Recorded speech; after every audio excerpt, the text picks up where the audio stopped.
کی مثال اس شخص کی سی ہے جس نے شب تاریک میں آگ جلائی، جب آگ نے اس کے ارد گرد کی چیزیں روشن کی تو اللہ نے ان لوگوں کی روشنی زائل کر دی اور ان کو اندھیروں میں چھوڑ دیا کہ کچھ نہیں دیکھتے۔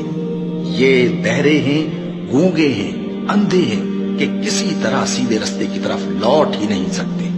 یا ان کی مثال میں کسی ہے کہ آسمان سے برس رہا ہو اور اس میں اندھیرے پر اندھیرا چھا رہا ہو اور بادل گرج رہا ہو اور بجلی کوند رہی ہو تو یہ کڑک سے ڈر کر موت کے خوف سے کانوں میں انگلیاں دے لے۔ اور اللہ کافروں کو ہر طرف سے گھیرے ہوئے ہے، قریب ہے کہ بجلی کی چمک ان کی آنکھوں کی بصارت کو اچک لے جائے۔ جب بجلی چمکتی اور ان پر روشنی ڈالتی ہے تو اس میں چل پڑتے ہیں، اور جب اندھیرا ہو جاتا ہے تو کھڑے کے کھڑے رہ جاتے ہیں۔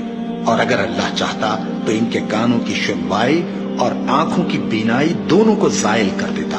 بلا شبہ اللہ ہر چیز پر قادر ہے۔